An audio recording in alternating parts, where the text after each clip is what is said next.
ถ้าหากว่าพระพุทธศาสนาถูกโค่นล้มลงสูญหายจากประเทศไทยเมื่อไหร่คนไทยสิกลายเป็นทาสเมื่อนั้นแล้วก็ถ้าพุทธศาสนาสูญหายจากประเทศไทยเมื่อไหร่คนไทยเนี่ยจะกลายเป็นทาสเมื่อนั้นหมดความเป็นอิสระแม้กระทั่งพระมหากษัตริย์ก็จะถูกริดรอนเข้าใจว่าล่ะนะจึงให้ทุกคนนะ เข้มแข็งแข็งแรงสามัคคีกันรักษาพุทธศาสนาบวาตะนั่นแหละประเทศไทยนี่สร้างมาด้วยพุทธศาสนาบ่ว่าเจ้าฟ้าพระมหากษัตริย์องค์ใดก็ช่างสมัยบ่ท่านได้ร่วมกันเป็นประเทศไทยหนึ่งเดียวก็อาศัยพุทธศาสนาเป็นศูนย์ร่วมจิตใจบ่ว่าแต่ประเทศใดได้นั่นแหละจังหวะทุกคนนั่นนะให้เห็นคุณค่าของพุทธศาสนาเพราะอย่างอีกอย่างหนึ่งพระมหากษัตริย์นี่เป็นศูนย์ร่วมจิตใจของประชาชนทุกหมู่เหล่าและประชาชนทุกหมู่เหล่าส่วนยากยังเป็นคนยากคนจนอยู่แต่พุทธศาสนาสูญหายพระมหากษัตริย์ก็ต้องถูกริดร่อนลิบอำนาจอยู่แล้ว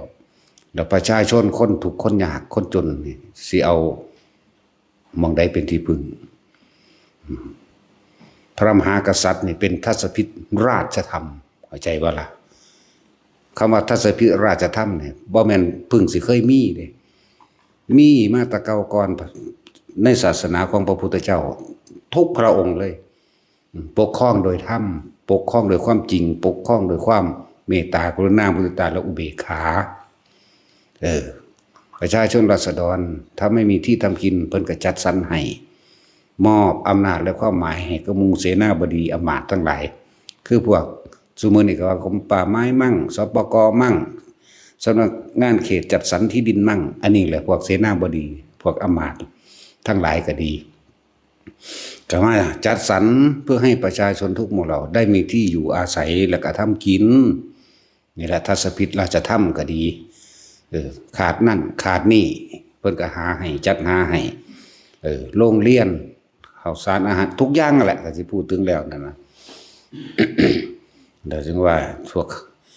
เฮาคือบ่เปรียบเทียบต่างประเทศอื่นๆที่พุทธศาสนาถูกกลืนกินด้วย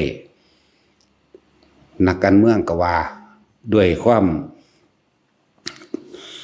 พวกเสนาอำมาตย์ทั้งหลายหรือพวกนักการเมืองหรือพวกข้าราชการทั้งหลายโกงกิน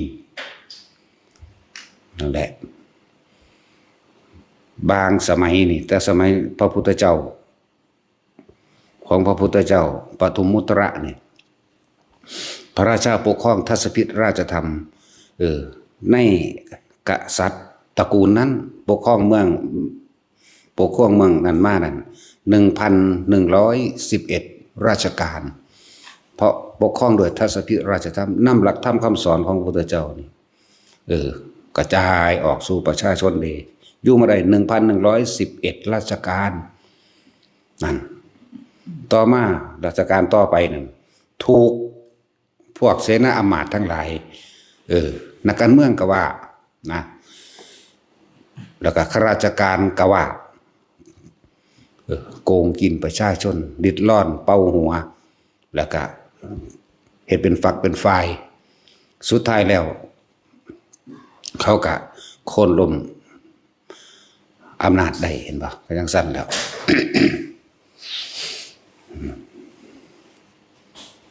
แต่ว่าให้รักษาพุทธศาสนาเอาไว้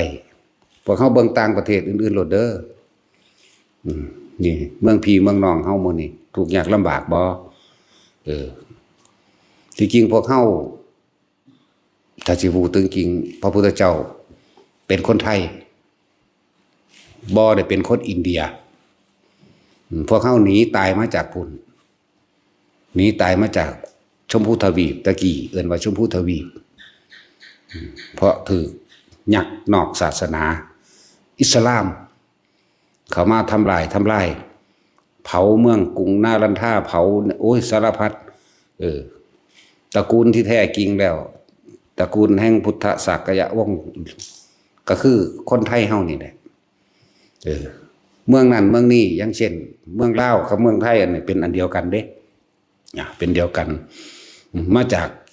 แคว้นโกศลนะอีกพวกนั้นมาจากแคว้นมันละคือพม่ามาจากแคว้นมันละจังซี่จังซั่นเด้พวกเขาอย่าลืมประเทศเขามันมีอยู่นั่นแหละถึงแม้ว่าสถานที่แห่งนั้นจะเป็นที่ประสูติตรัสรู้ปรินิพพานแต่ว่าบ่แม่นคนในพื้นที่นั้นๆในขณะนี้เด้เป็นคนไทยเฮานี่เองสังเกตเบิ่งไปยังรูปเทวดาอินพรหมที่เขียนมาก็เหมือนกันกับพวกเขามาเขียนรูปเทวดาตามฝาผนังต่างๆแล้วล่ะนั่นแหละเฮาสิยอมหยังปานนั้นบ่ฉะนั้นจึงบอกให้ทุกๆคนนั่นน่ะถ้าบ่มีพระพุทธศาสนานะพระมหากษัตริย์ก็ต้องถือโคตรลมคือกันเด้แต่คำว่าประเทศไทยความเป็นอิสระนี่สิบ่มีแต่เป็นทาสเฮาเบิ่งเขานี่เป็นหยังที่เขายิ่งกันอยู่ต่างประเทศเดี๋ยวนี้แม่นหยังนั่นมีพระมหากษัตริย์ที่บอกที่เขาฆ่ากันบ่ได้มีเด้อนั่นแหละ แต่สิเว้าเรื่องพุทธเจ้าอีกองค์หนึ่งก็มีในสมัยพระพุทธเจ้าโกณฑัญญะพระพุทธเจ้าโกณฑัญญะบ่เป็นพระอัญญาโกณฑัญญะเด้อในราชการพระมหากษัตริย์ในนั้นปกครองเมืองโดยทัศพิธราชธรรมมีอายุสืบยืนยาวในพระมหากษัตริย์ตระกูลนั้น101ต่อมามีกษัตริย์องค์ใหม่องค์สุดท้ายนี่บ่ได้ปกครองโดยทัศพิธราชธรรมพากันกับพวกมูเสนาอมาตย์ปุโรหิตทั้งหลายข่มเหงรังแกประชาชนเดินด้วยความรับความทุกข์ยากลำบากมากมายอย่างว่าเมื่อกษัตริย์บ่มีทัศพิธราชธรรมแล้วประชาชนทุกหมู่เราร่วมตัวกันจากว่าล่ะไฟน้อยย่อมแพ้น้ำมากเหมือนเดิมแหละก็ยังทำการโค่นล้มได้โค่นล้มกษัตริย์ที่บ่แม่นทัศพิธราชธรรมโดยประชาชนคนทุกข์คนยากนี่แหละคนยากคนจนนี่แหละมันเดือดร้อนแล้วก็ไปเอาราชวงศ์อันเก่าเกิดขึ้นมาแล้วก็ปกครองกันมาอีกหมายถึงกษัตริย์ผู้เพิ่นทรงธรรมที่ถูกริดร่อนที่ถูกเอาผู้อื่นแล้วนั่นคือประชาชนประหารเองแตกบ่อีกคนละพระพุทธเจ้าเด้อประชาชนประหารเองแล้วก็ไปยกเสื้อราชวงศ์อันเก่าเกิดขึ้นแล้วก็ปกครองกันมาอีกได้ 1,100 ราชการพอปกครองโดยทัศพิธราชธรรมพระกษัตริย์ผู้ทรงธรรมกษัตริย์ผู้ทรงธรรมธรรมราชากว่านั่นแหละจังหวะคุณค่าของพุทธศาสนานั่นน่ะจะเฮ็ดให้ประเทศชาติบ้านเมืองแม้กระทั่งโลกเกิดความสงบสุขได้ตอนนี้เมืองไทยเฮากำลังมุนมั่วเดี๋ยวนี้โดยจากให้เห็นคุณค่าคือว่าล่ะว่าบ่ได้ศึกษาต่างฝ่ายต่างเห็นแก่ตนเห็นแก่ตัวพวกเสนาอำมาตย์ข้าราชการทั้งหลายนี่โกงกินข่มเหงประชาชนบ่ได้เข้าใจได้ว่าเป็นคำว่าข้าราชการแปลว่าหยังผู้รับใช้ประชาชนเด้ผู้ประสานผู้ทำเกิดให้เกิดความเข้าใจคำว่าปกครองบ่แม่นบังคับว่าเจ้าของสิมีอำนาจบังคับให้เขาเป็นแบบนั้นแบบนี้กฎหมายนี่เอาไว้ใส่เพื่อให้ความอยู่โดยสันติเป็นเครื่องบังคับบ่ให้เกินนอกนั้นเหนือนั้นบ่แม่นมาผู้ถือกฎหมายเอามาบังคับประชาชนเด้นั่นแหละจึงบอกว่าทุกคนถ้าข้าราชการผู้ใดก็ช่างมันถืออำนาจว่าตัวเองมียศถาบรรดาศักดิ์และใส่คำว่ากฎหมายรวมตัวกันนะร่วมตัวกันหาเรื่องเอาหนีจากว่าล่ะหรือให้ออกจังสิอยากให้คนเลวมีอำนาจถ้าคนเลวมีอำนาจลำบากเบิดนั่นแหละเกิดมาตายพอแห้งแล้วยานหาอยู่หากินจนตายไปก็บ่รู้จักถีบจักแดนหยังก็กลับลงไปนรกมั่งเปรตมั่งเดรัจฉานมั่งกลับขึ้นมาเป็นคนได้นิดๆหน่อยๆก็กลับลงไปใหม่อยู่นี่ นั่นแหละแต่คนบ่มีธรรมมันสิบ่รู้จักคนบ่มีความจริงคนบ่ศึกษาธรรมะย่านถ้าครอบครัวลำบากย่านเท่านั้นให้มันย่านเลยกว่านั้นได้ไหมย่านเป็นลำบากในวัฏสงสารในอนาคตการศาสนาต่อไปบุญโลดไปอย่างและยิ่งคนที่อุทิศตนเพื่อสาธารณชนสาธารณะทั้งหลายให้แก่โลกนี่บ่ต้องย่านจะไปใส่จิตใจมันมุ่งดีเป็นอุดมคติที่ดีแล้วแต่จังว่าแต่ละคนนั่นนะจะเห็นแก่ตัวหลาย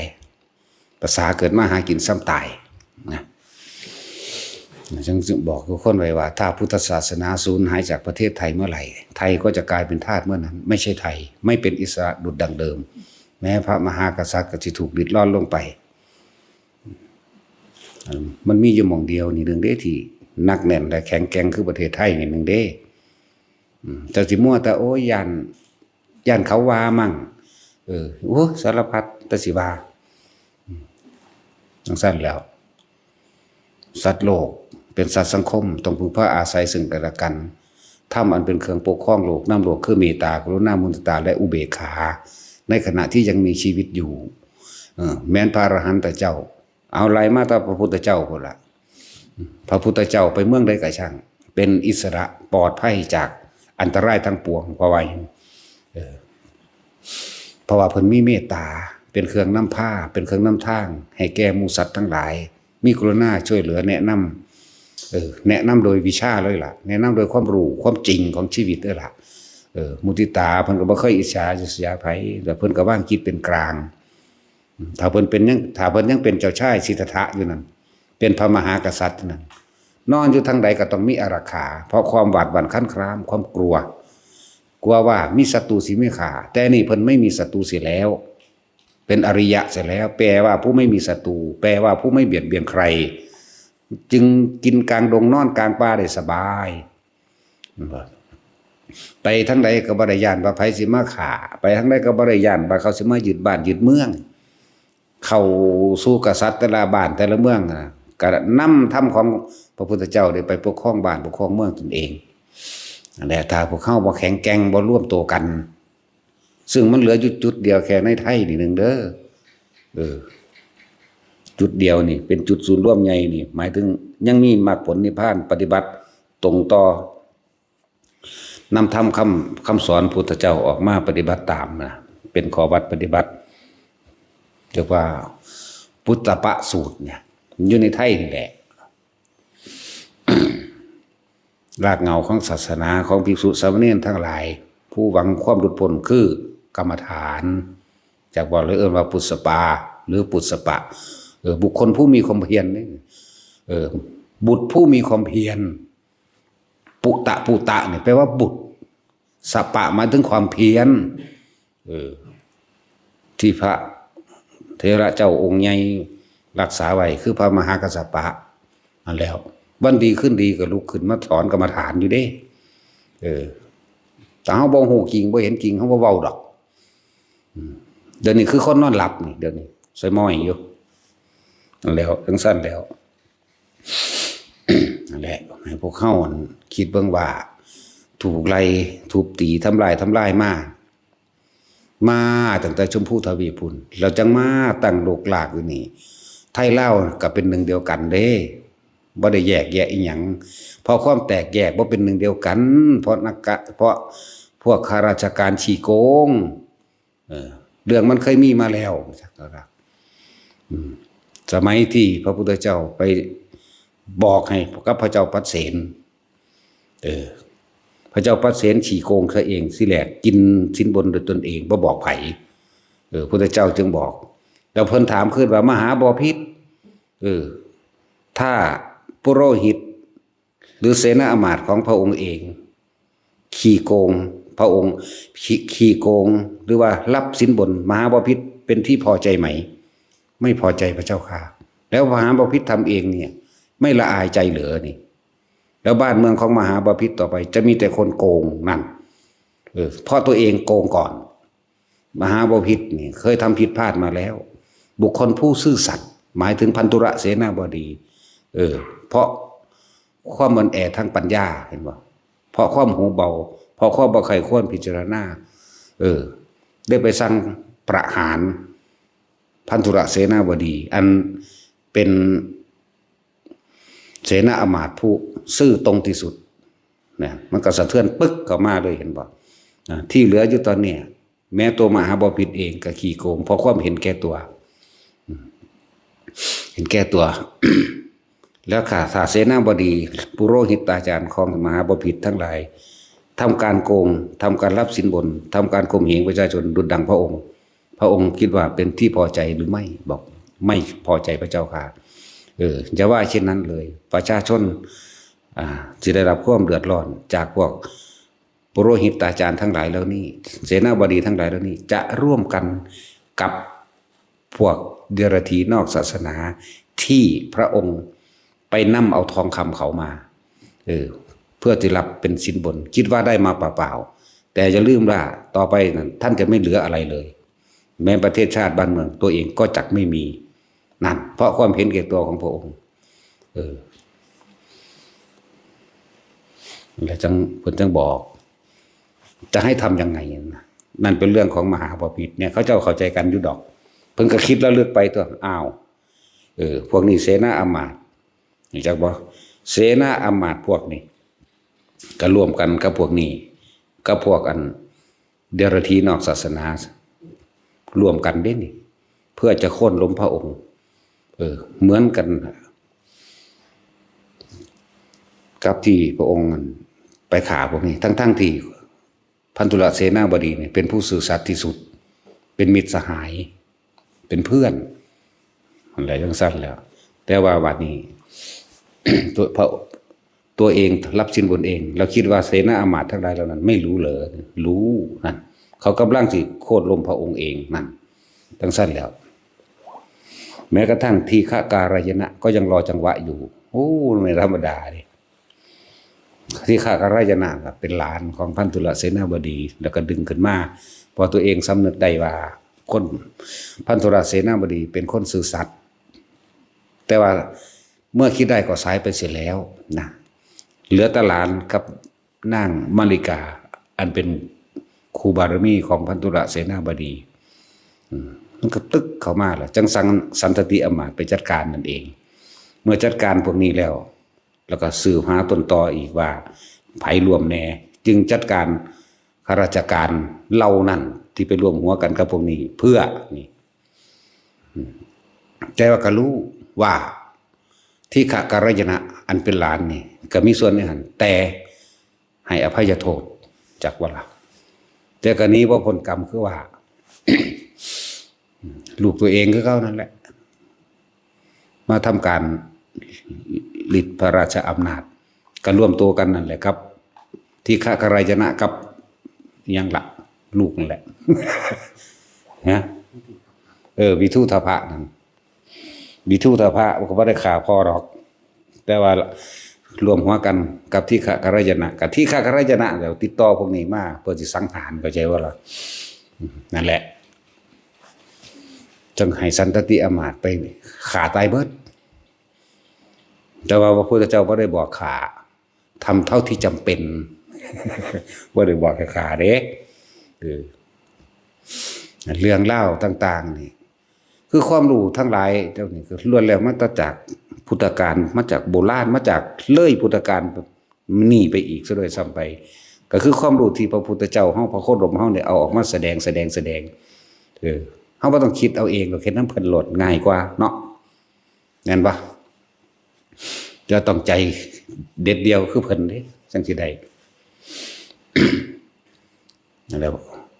จังว่าพวกเฮาเนี่ยมันบ่แม่นแค่อยู่นี่เด้พูนอยู่ชมพูทวีปในสมัยตะกี้พวกนี้เป็นแคว้นโกศลเบิดนั่นแหละที่มาจากลาวหรือไทยหรือเขมรมื้อนี้อันนั้นจังมาแต่ละแคว้นถือเขาไล่มาเรื่อยๆเด้จากบ่ล่ะนั่นแหละหลังจากที่สังหารพวกพระเจ้าพระเสนหลังจากที่สันตติสังหารพวกนั้นเสร็จเรียบร้อยแล้วการปกครองเลยบ่ต้องปกครองเพราะว่าหยังพระพุทธเจ้าแสดงธรรมอยู่แล้วคนมีศีลมีธรรม เพิ่นเลยสบายอยากว่าล่ะอะไรที่เป็นนั้นคือหักแท้คือเคารพนอบน้อมแท้กับพระพุทธเจ้าบ่มีเบียกบ่มีงานอีหยังไปนั่งแล้วก็เอาไปจุ่มพิษที่หลังฝ่าเท้าที่หลังเท้าบ่แม่นฝ่าที่หลังเท้าเราแก้มสองข้างถูไปถูมาดังนั้นแหละเพราะว่าจังเพิ่นสบายเพิ่นบ่ได้ไปยากนำการว่าสิไปตัดสินผู้นั้นลักผู้นี้กี้ผู้นี้ปล้นผู้นี้ฆ่าผู้นี้โกงผู้นั้นพุทธเจ้าแสดงทำไปแล้วแหละนี่ว่าธรรมะคำสอนพุทธเจ้านี่เฮ็ดในโลกเกิดความเย็นเกิดความสงบสันติได้แต่พวกเฮาบ่รักษาไผสิรักษาอย่าลืมว่าพวกเฮาทั้งเบิดนี่มาแตะพุ่นเด้หรือเว้าเรื่องมาแตะอินเดียมาแตะเนปาลพุ่นเด้ตะกี้มันเป็นชมพูทวีปเดียวกันเบิดนั่นแหละว่าพวกเฮาบ่แม่นคนอยู่นี่แต่ว่าสถานที่นี้เป็นสถานที่สุดท้ายซึ่งเป็นหม่องที่พระพุทธเจ้าเฮาบำเพ็ญบารมีมากที่สุดมากที่สุดก็คือไทยลาวพม่ามากที่สุดเด้พวกเฮาเป็นเผ่าชนเดียวกันเด้บ่เหมือนคนละเผ่าเด้มาจากที่เดียวกันมาจากแคว้นโกศลมั่งมาคดมั่งเด้แต่แรกที่หนีมาเริ่มต้นแรกก็วิทุทพะอันไปฟาดกรุงกบิลพัสอันฆ่าพญาติของพระพุทธเจ้าก็ฆ่าบ่ได้ใบดอกก็ฆ่าได้เฉพาะอยู่ในนั่นแหละแม้แต่เพียงเด็กน้อยที่กินนมอยู่ก็ฆ่าที่เหลือเขาก็หนีมาคือกันนี่เขาก็หนีมาก่อนจังซี่แล้วคนกรุงกบิลพัสก็เต็มอยู่นำหมู่นี้แหละจักว่าล่ะเว้าซะมั่งเว้ยเนาะนั่นแหละก็ต้องเว้าให้ฟังซะมั่งล่ะความจริงพุทธเจ้าคนไทยนะบ่ได้แม่นคนอินเดียก็เบิ่งรูปเทวดาแหน่ก็เบิ่งรูปนั่นแหน่แม่นบ่สัตว์รูปเทวดาที่ติดตามฝาผนังมาจากไสก็บ่มาจากพุ่นก็เลยหนังจักๆวกๆออกมาเฮ็ดกับรูปเทวดาก็คือกันกับพุ่นมันบ่ได้แม่นตุ้มยุมต้อมยามอยู่ได้มีมรรคผลอีหยังเด้อหั่นน่ะหัวตะปีนขึ้นไปเพราะว่าอาศัยพระไทยกลับขึ้นไปเผยแผ่ธรรมะให้ใหม่ได้นั่นน่ะหนีมาเรื่อยเด้ นั่นว่าบ่ว่าไทยว่าลาวบ่ว่าเขมรบ่ว่าพม่านี่คือพวกเดียวกันมาจากที่เดียวกันก็สิทะเลาะเบาะแว้งกันไปเฮ็ดหยังเนาะนั่นแหละบัดนี้ต้อมเข้ามาในไทยเฮาจะลืมถ้าพุทธศาสนาดับขาดสูญจากเมืองไทยเมื่อไหร่คนไทยจะกลายเป็นทาสเมื่อนั้นแม้กระทั่งพระมหากษัตริย์ก็ที่หลุดล่อมพระราชอำนาจนั่นแหละสิ่งที่สมควรรักษานะพุทธศาสนาพระมหากษัตริย์ถ้าพุทธศาสนากับพระมหากษัตริย์ยังคงอยู่ประเทศไทยก็ยังคงอยู่ความเป็นอิสระก็ยังคงอยู่พระมหากษัตริย์ของพวกเฮานี่ทศพิราชธรรมมาตลอดเลยไล่มาตะวันได้เป็นประเทศพุ่นได้สิบอกให้จากเจ้าหยังเป็นเจ้าหยังได้จำเอาตะวันพญสวนอยากพญสวนบ่พระนเรศวรนั่นแหละกับพญสวนกับพญศิลป์สั่นตัวก็พระเจ้าตากสินนั่นเด้ก็เอาวัดเอาศาสนานี่ได้เป็นศูนย์ร่วมจิตใจซะก่อนจังบุกตีฟ้าวงล้อมอันนั้นนี้ได้จังมารวบร่วมได้แล้วก็เจ้าฟ้ามหากษัตริย์ตั้งสมัยเก่าก่อนนี่ก็เอาพุทธศาสนานี่ได้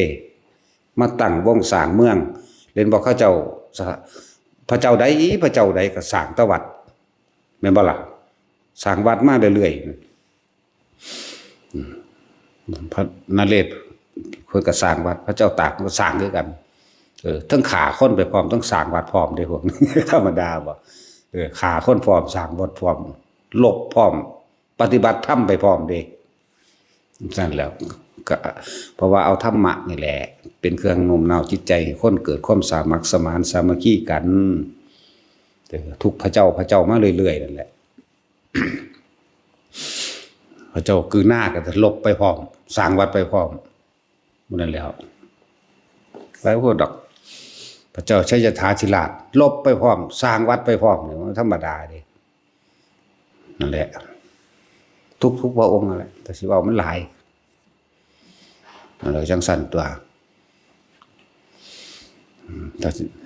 บอกเต็มในว่าประเทศไทยเดี๋ยวนี้มีพระอรหันต์หลายกว่าหมู่แต่บ่มีผู้ใดมาบอกว่าผู้นั้นเป็นผู้นี้เป็นดอก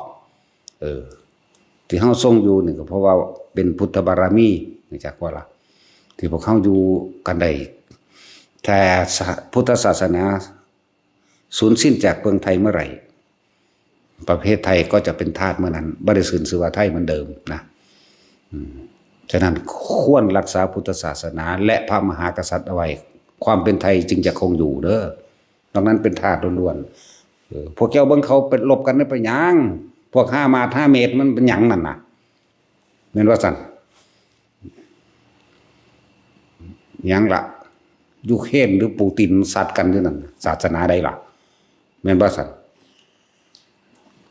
เดี๋ยวเบิ่งความล่มเหลวของแต่ละประเทศมาเด้อพุทธศาสนานี่สูญหายจากประเทศนั้นประเทศนั้นเด้เข้าใจว่าลาบาดความรู้อันสูงสุดความรู้อันประเสริฐความรู้จริงมันก็อยู่ในนี่หนึ่งเด้อันอื่นๆมีตาเทศเพื่อพระเจ้าแม่นบ่ครับประเทศไทยบ่ได้เฮ็ดเพื่อพระเจ้าเด้บ่เจ้าบ่ได้สั่งเด้เฮ็ดตามเหตุและปัจจัยตามความเป็นจริงเด้จังว่าจักแม่นหยังโกงกันเองตีกันเองฆ่ากันเองกันแกล้งกันเองอิจฉาริษยากันเองบ่ฮู้จักฮอดว่าเจ้าของสิบ่มีแผ่นดินสิอยู่บ่ฮู้จักบ่ได้ฮู้จักหยังกูเก่งกูมีอำนาจโคตรพ่อโคตรแม่บ่ถ้ามีอำนาจคือบ่ไปสร้างประเทศเอาเองบักใหญ่โลดเนาะอันนี้มามีอำนาจข่มเหงกันเองนี่แหมนั่นแหละพวกเขาคือเขาออกกฎหมายไล่พระป่าคือหลวงตาบานั่นแหละเห็นบ่ล่ะเพราะว่าหยังหมู่ภิกษุสงฆ์ทั้งหลายบวชเข้ามาแล้วไม่ฝึกหัดปฏิบัติธรรมบ่ศึกษาภาวินัยเฮ็ดไปทั่วทิพย์ทั่วแดนเฮ็ดไปต่างๆนานาสารพัดก็เลยเกิดความเสื่อมบุคคลสูงสุดก็คือนักบวชนั่นแหละภิกษุนักบวชนั่นแหละเสื่อมจากบุคคลอันสูงสุดซะก่อนมรรคผลนิพพานก็เลยเสื่อมมานำเพราะว่าบุคคลผู้นั้นบ่ปฏิบัติศาสนาก็พุทธศาสนาก็เลยถูกมองข้ามก็เลยเป็นชาวบ้านธรรมดาหาอยู่หากินซื้อเลขน้ำการกินข้าวแลกน้ำการไปหากินข้าวปลากันสะปูสะปาไปน้ำการจูดบังไฟไปน้ำการถือผีสางนางใหม่ไปน้ำกันแม่นบ่ซั่นซึ่งมีมากด้วยแม่นบ่ล่ะเวลานั่นก็แห่เอาพระตั้งไว้หลังรถเอาโอ่งน้ำมาใส่เฮ็ดน้ำมนต์เว้าเทศไปคนก็เอาบาดแขนข้อไปย่างเข้าตะลุมตะลางเฮือนหลังนั้นเฮือนเรื่องนี้หาแห่หาขอนั่นแม่นบ่ละบาดนี่เพราะบ่รู้จักหยังบ่ศึกษาพระวินัยอันใดควรอันใดบ่ควรอันใดเพิ่นห้ามอันใดบ่ห้ามเลยเฮ็ดตามกันสืบตามกันไปมาบัดนี้พุทธศาสนาเลยถูกมองไปทางเหมือนชาวบ้านเบิ่งหมอลำนำการเบิ่งหนังนำการเวลาสิบวชก็แห่ตึมไปนำกันบวช7 มื้อนึงสึกออกไปก็เก็บของเอาเองอยู่5มึงนี่นั่นแล้วบ่ได้เป็นไปตามพุทธประเพณีบ่ได้เป็นไปตามโบราณมาแตะเก่าก่อนเด้เฮ็ดไปนำคนเป็นผู้ปกครองพุทธศาสนาบัดนี้เห็นบ่นี่ทั่วไปวัดทั่วไปซึ่งมากที่สุดมากยิ่งกว่าพวกที่ปฏิบัติบัดนี้เลยเฮ็ดไปนำกันแล้วเป็นของถือของเขาเจ้าอาวาสก็อยู่ในบ้านผู้จัดการก็อยู่ในบ้านพวกบวชก็มาเลยเป็นคนใส่เรียกว่าเขาใส่ไปเฮ็ดนั่นเฮ็ดนี่ก็เฮ็ดน้ำเขาเพราะว่าหยังเจ้าของบ่ฮู้จักศีลคือข้อวัดปฏิบัติของตนเองธรรมคือมรรคผลนิพพานตามความเป็นจริงนี่มันก็เลยถูกมองไปแบบนั้นก็เลยถูกแทรกซ้อนแทรกแซงได้ง่ายผู้ที่ทำร้ายผู้แรกก็คือภิกษุสงฆ์ทำร้ายเจ้าของเองแล้วก็ทำร้ายหลักธรรมทำร้ายหลักความจริง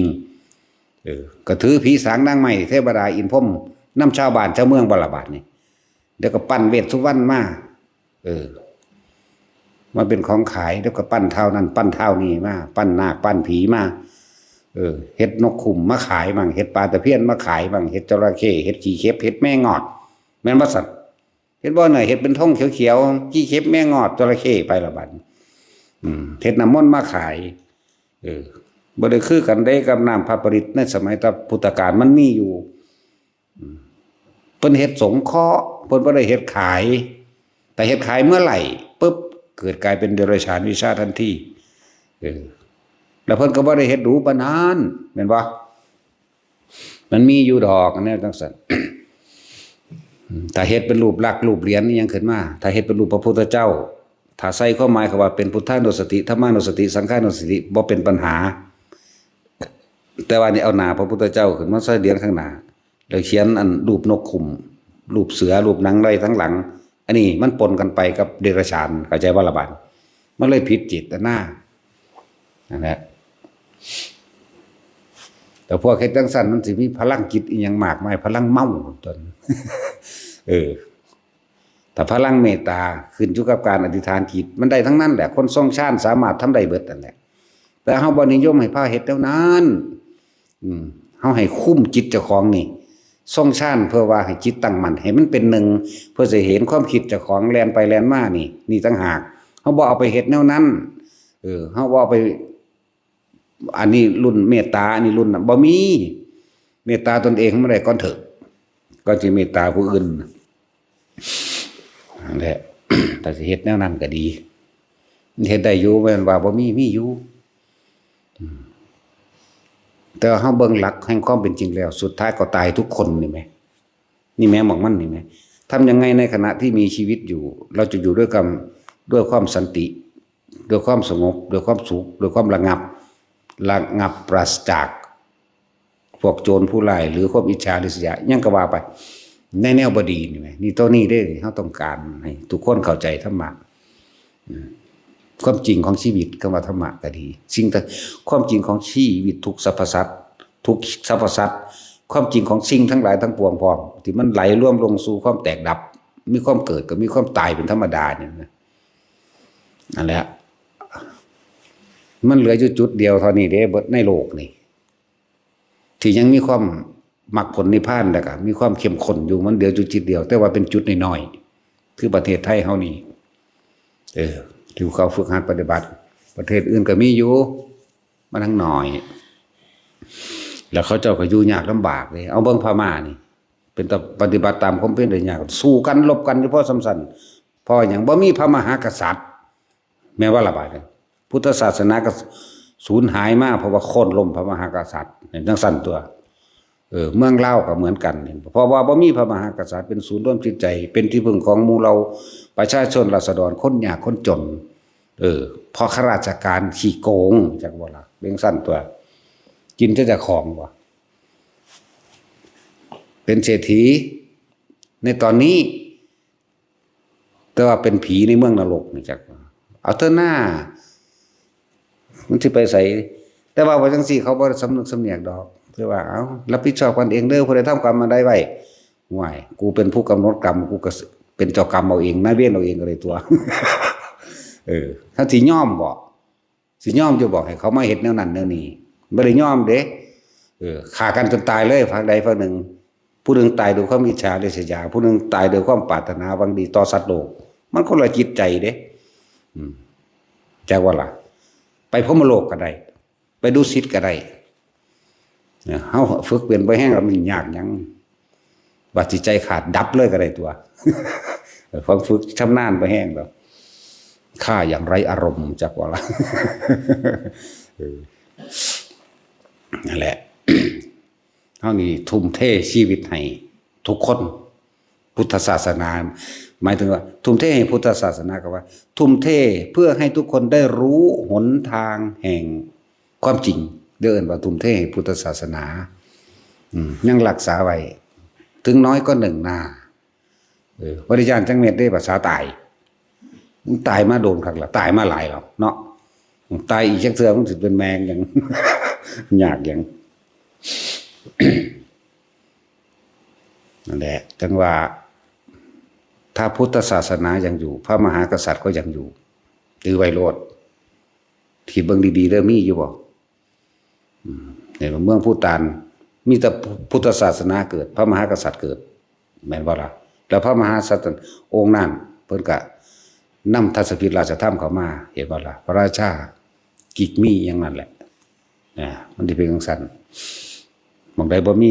พุทธศาสนาพระมหากษัตริย์บัดนี้คนก็ร่วมกันโกงกันกินเห็นบ่จะไปสะออนหลายสาราสาเหตุนะโอ้โหมุมตกอับมันเน่ากว่านั้นอีกจักว่าล่ะว่ามันเมืองเจริญเด่นนั่นน่ะเมืองเสื่อมจักว่าเห็นแก่ตัวไปตัวมันคือกันหน้ากับพวกมุนมือเดียวดิเนี่ยแหละพอความเห็นแก่ตัวของคนนั่นแหละที่มีหยังภาษาเกิดมาหากินซ้ำตายเนาะมันพอ100 ปีบ่เด้อเนี่ยโซนซุมื้อนี่มันแต่คนเก่าโบราณเป็นสิมันเหลืออยู่นี่เอาแม่พวกเกิดพศ2500ขึ้นไปนี่เอาถ้ามันสิฮอด100 ปีซะล่ะตายแมงเบิดไปก็เลยสั่นตัวและให้ร่วมกันปกป้องพุทธศาสนาเด้อไพ่รอบ2เข้ามาอีกนี่จักว่านี่ตัวตรงๆโลดผู้ใดก็เห็นอยู่ดอกแต่ว่าเฮาบ่ทันได้เปิดหน้าเต็มที่ซื่อๆดอกนั่นแหละถูกแทรกซ้อนเข้ามาทุกหน่วยงานทุกองค์กรนี่บ่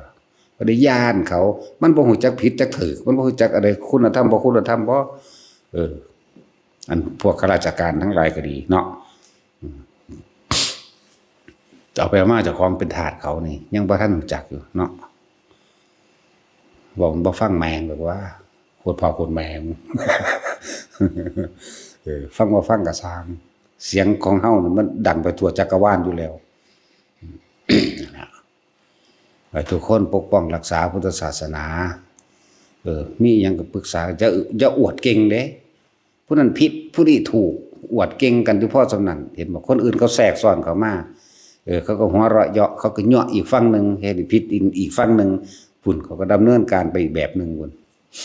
นั่นแหละบ่จักหยังเกิดมาแล้วก็ยามใดบ่เลวสิได้เกิดเป็นคนอีกถ้าไปขับไล่ยังแล้วก็ดีเกิดเป็นคนมาชั่วขณะเดียวลงไปอีกล่ะบักโดนเด้เป็นกับก็มีเป็นอสงไขยก็มีเด้อันพวกอยู่ในนรกนั่นธรรมดาเด้นั่นแหละชีวิตนี้มันน้อยนิดสละชีวิตเพื่อรักษาธรรมเพื่อนำธรรมมาออกเข้าสู่จิตใจของคนจะบ่ดีกว่าบ่นะถือไว้ดีๆโลดอันไหนก็ดีเอาให้ทุกคนนั่นน่ะร่วมกันเป็นปึกแผ่นแน่นหนาหลวงตาเพิ่นก็เว้ามาตลอดนั่นแหละว่าเพิ่นมีญาติหรือบ่มีญาติก็เลยเพิ่นก็ยังบอกมันออกกฎหมายมาไล่พระออกจากป่าเพื่อเขาสิครอบคุ้มครอบครองแผ่นดินของเองยังบ่ได้รู้จักอยู่นั่นบ่ล่ะกฎหมายที่ออกมานั่นน่ะแต่กี้เปิดแล้วสร้างแล้วก็แล้วไปเด้บัดนี้หาวิธีหาวิธีที่รัดกุมแน่นหนายิ่งกว่าเก่าอีกให้สละนั่นให้สละนี่พระพุทธเจ้าก็สิเคยเทศมาตลอดที่ได้เรื่องว่าพระพุทธเจ้าเพิ่นเล่งพยานเบิ่งแล้วสมัยตะกี้บวชเข้ามาปุ๊บนั่นป่านั่นถ้ำเงื้อมผาโคนไม้เรือนว่างล้อมฟางพวกเธอทั้งหลายปุ่นจงไปทำความเพียรได้กายวิเวกได้จิตวิเวกอยู่ป่าอยู่ล้อมฟางโคนไม้เงื้อมผาและถ้ำต่างๆเด้เป็นประสัตไล่พระเข้าป่าเบิดเด้นั่นสั่นตัวบัดนี้เพิ่นมาเล่งเห็นแล้ว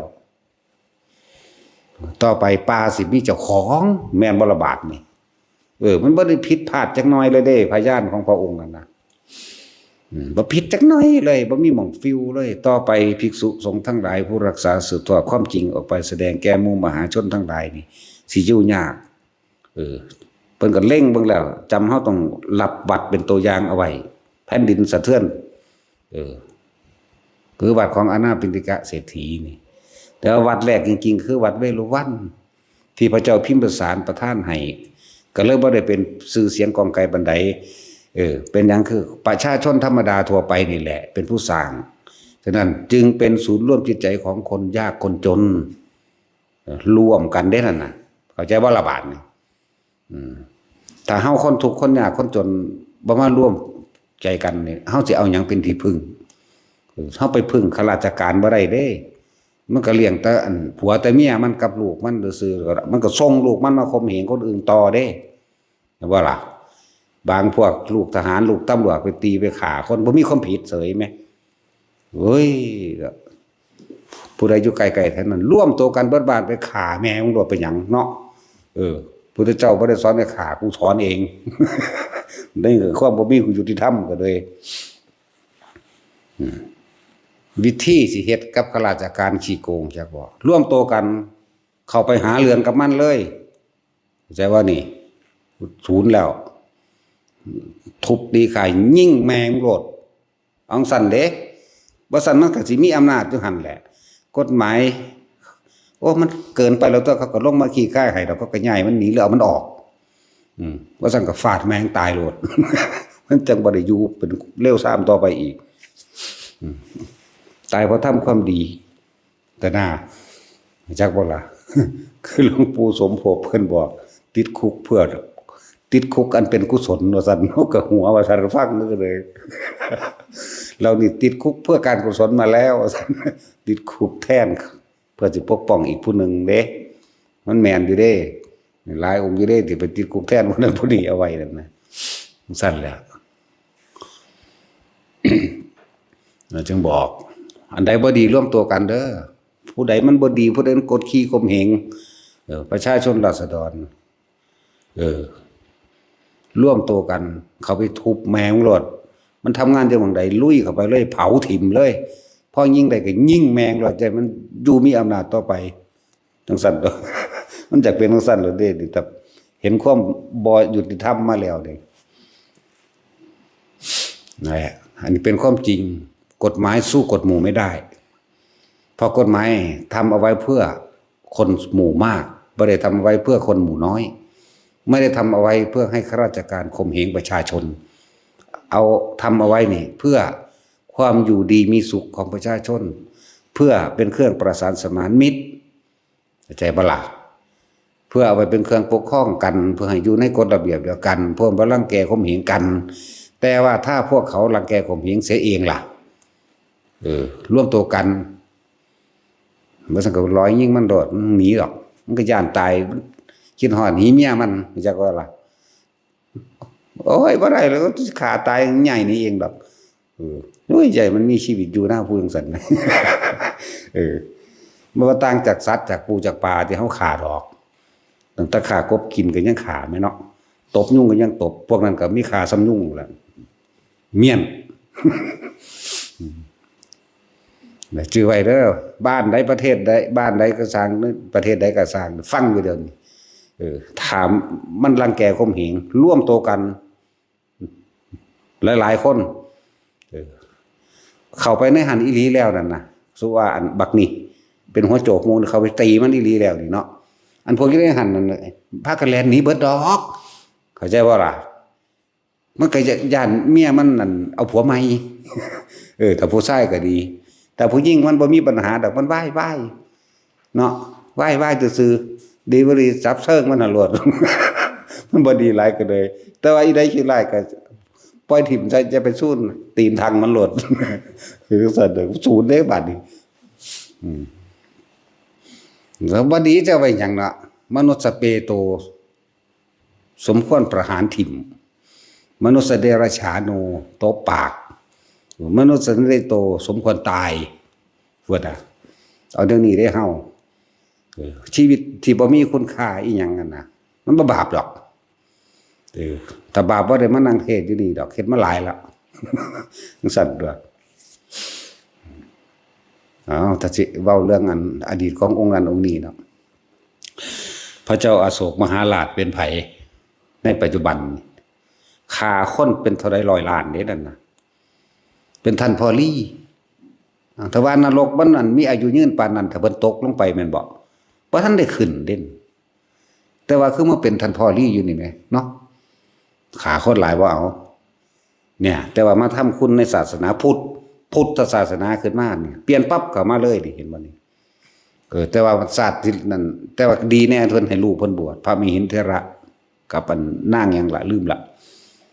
ลืมซื้อแล้วลูกเพิ่นสองคนเป็นอรหันต์ทั้งสององค์เด้ลูกชายกับลูกสาวเป็นพระอรหันต์พระมหินนี่ไปโปรดเอาพอตายจังนั้นจิตใจเพิ่นเศร้าหมองนิดหน่อยถามว่า เงินในข้างยังหลายปานใดเพิ่นสิเอาไปบูรณะบางหันบางนี้พวกเสนาอมาตย์บอกว่ามันเบิดแล้วเศร้าหมองมันแต่ว่าลูกบวชเอาเด่นนี่ก็เลยตายเพราะว่าไปคิดถึงเงินในข้างนั่นเองเห็นบ่ตายบ่คิดถึงสมบัติไปเกิดในไข่งูก็เกิดเป็นงูได้จักปีนึงนี่แหละผู้อันลูกชายนี่ระลึกเบิ่งว่าน่ะเบิ่งโอ้พอไปเปิดเป็นงูเหลือมนะก็บ่ตกนรกสัตว์เพราะว่าการซกสู้ศาสนาไว้นี่แหละพุทธศาสนาบำรุงพุทธศาสนาส่งเสริมพุทธศาสนาแล้วก็ส่งพวกบุพมหาเถระทั้งหลายออกกระจายพุทธศาสนาไปในทิศในสถานที่ต่างๆกันทั้งสั้นแล้วเว้ยแค่เป็นแค่งูหนึ่งบัดนี้ลูกไปแสดงธรรมให้ฟังให้รักษาศีล5เด้อพอคนเก่งเนาะสื่อสารภาษาสัตว์ได้ต่อไปให้อดเอาเด้อบ่มีกินก็อดให้มันตายโลดเพื่อรักษาศีลยิ่งชีวิตแท้ปีนั่นมากกับฝนตกดีปลาก็บ่ตายตามธรรมดาเราต้องกินของเน่าของตายเนาะบ่เน่าบ่ตายก็คือจะขาดสารความหมายเพิ่นนั่นน่ะโอ้ฝนดีบ่มีอีหยังตายให้กินเพิ่นก็เลยตายเอาเองแต่ว่าโดยอานุภาพของศีลไปคือสวรรค์ก่อนนั่นแล้วเขาเจ้าบ่อยู่ดอกสวรรค์นั่นน่ะเล่งเห็นแล้วโอ้นั่นฝ้าวลงมาเกิดใหม่ลัดเอา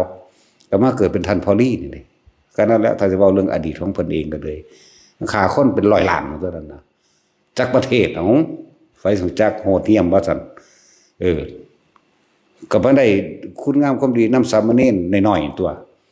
เน้นหยังล่ะซื้อวางได้ล่ะลืมแล้วนี่ นั่นแล้วสามเณรน้อยๆนี่เด้บ่เป็นแบบนี้เด้ แบบนี้จะเป็นแมนนี่ยัง นั่นแหละได้นำสามเณรน้อยๆเห็นกิริยามารยาทสวยงามการเกินกายเขาออกแบบนั้นนี่คือนั่นแหละจิตใจของเพิ่นปึ๊บกลับมาในพุทธศาสนาได้บำรุงพุทธศาสนาถ้าสิเปรียบเทียบกับการฆ่าคนนั่นมันหลายกว่าเด้แต่เฮ็ดนำพุทธศาสนาเพียงถือว่าบ่ได้หลายเด้นั่นน่ะที่มีอานิสงส์มากก็คือให้ลูกบวช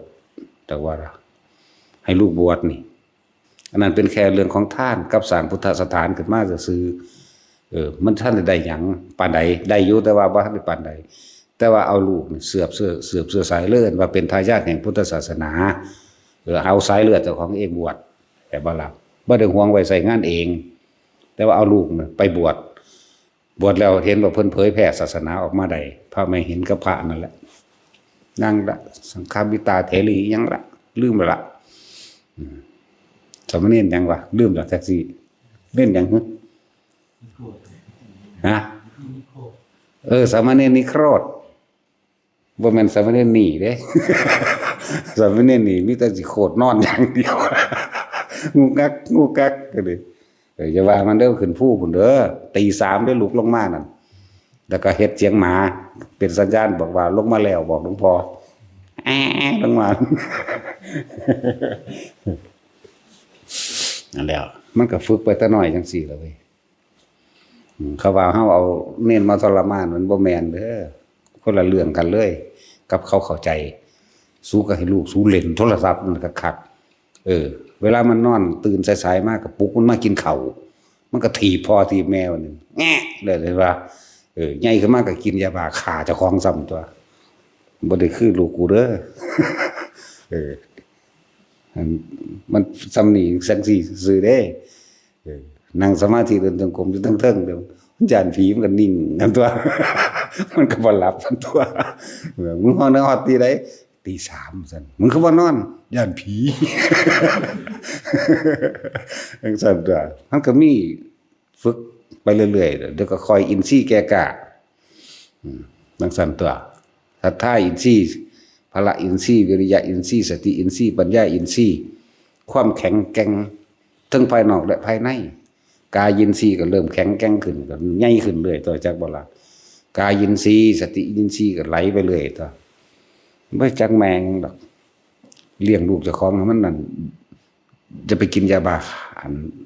ฆ่าสู้เองก็แล้วกันนะเนาะนั่นแหล้วมันที่ไปเทียบได้กับสามเณรหน่อยๆอันนี้อันพวกอยู่บ้าน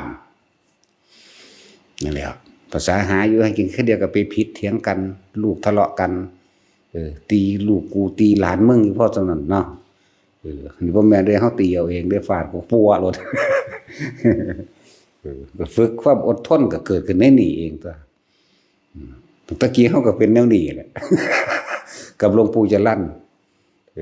ยืนนออยู่หันเล่งตาใส่ยังได้สิเศร้ากูเชิญศูนย์ศูนย์ด้วยว่าสัน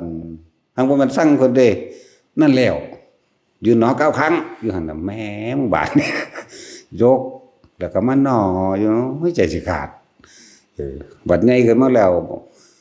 บัดนี้ไปสำนักอีกสำนักหนึ่งสุนนะเอานั่งสมาธิชั่วโมงดูสันกระจอกเลยเห็นว่าล่ะยังสั่นตัวชั่วโมงเดียวนี่แน่กระจอกเลย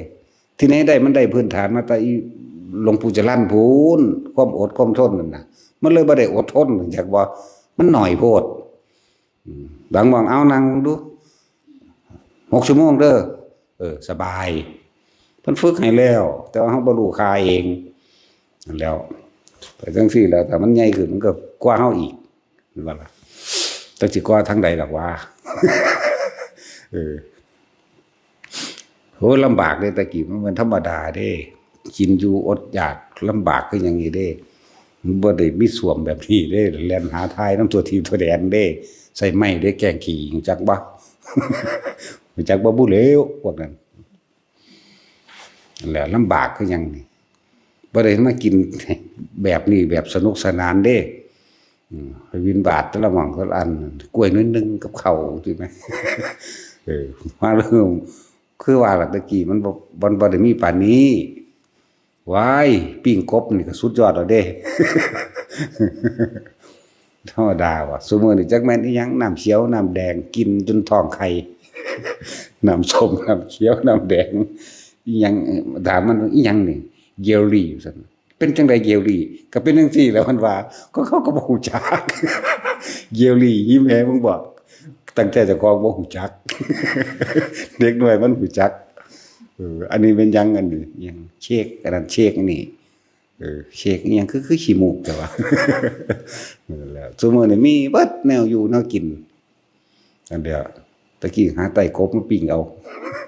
จังซั่นตัวหลายอย่างที่พวกเขาบ่ได้รู้จักความอดทนและความลำบากเขาก็เริ่มนั่งจังซี่ก็มีความเพียรเองจากว่ามีความอดทนเราเองดอกมันเป็นในตัวของมันอยู่นี่แหละถ้ามันบ่อดมันบ่ทนมันก็ลุกหนีต้องก็เอาแต่ใจมันแล้วแม่นว่าล่ะหรือลูกพวกสูอยู่เฮือนเดียวซั่นเล่นเกมไปมันลากินข้าวแม่แง่เอิ้นเทื่อที่2ที่3มันถีบซ้ำมันฟาดอีหยังใส่ซ้ำบ่มีเงินโตเติมอีหยังเน็ตบ่ขอเงินไหนรู้แล้วม่วนอยู่บ่แนวนั้นซั่นตัว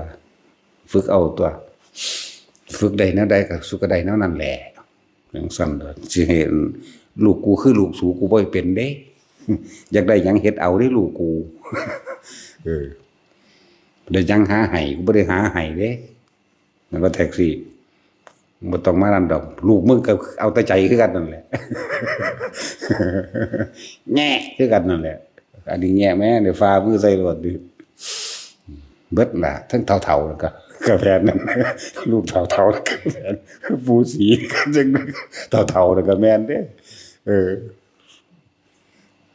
แล้วแต่ว่าฟังความเห็นว่าบอกว่าจะไปเดินไปมันบ่ได้สิตายสมน้ำหน้า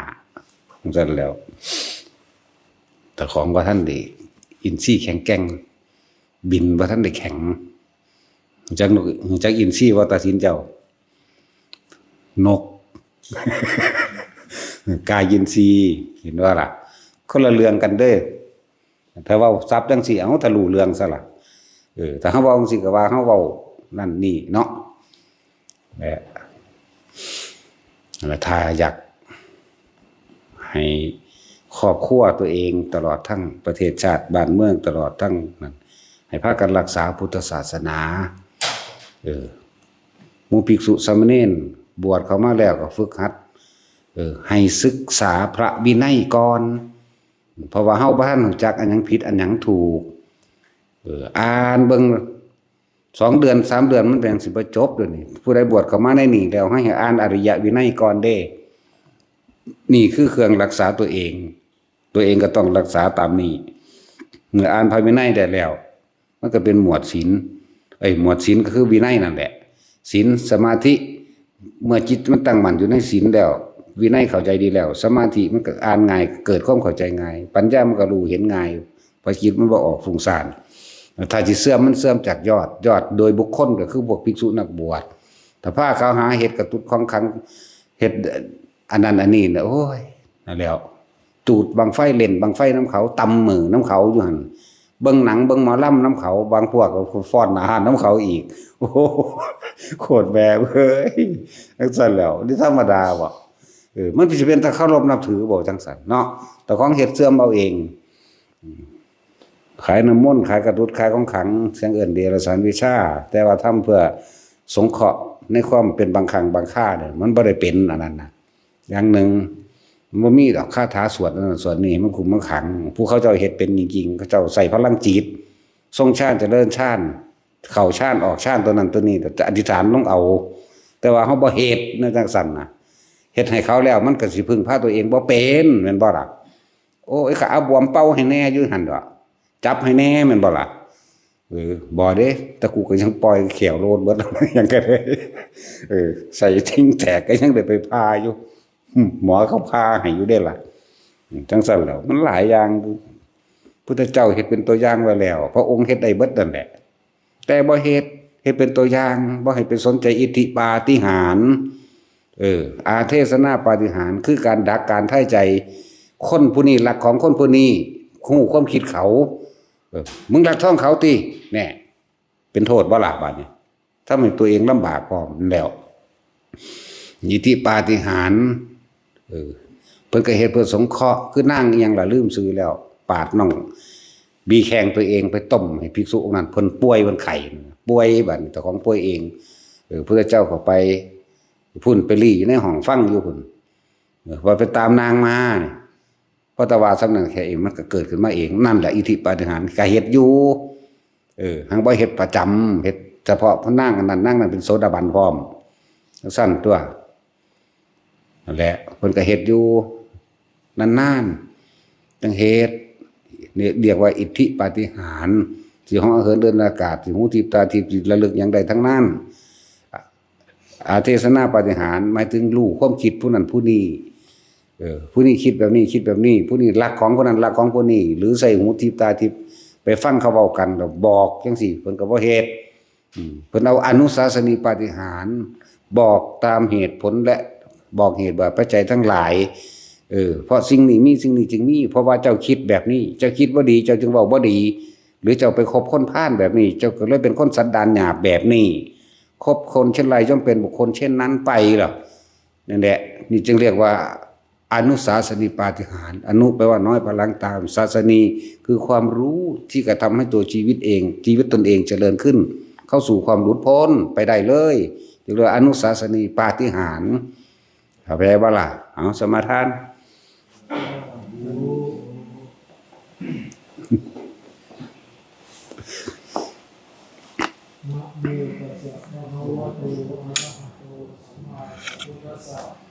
นะโมตัสสะภะคะวะโตอะระหะโตสัมมาสัมพุทธัสสะ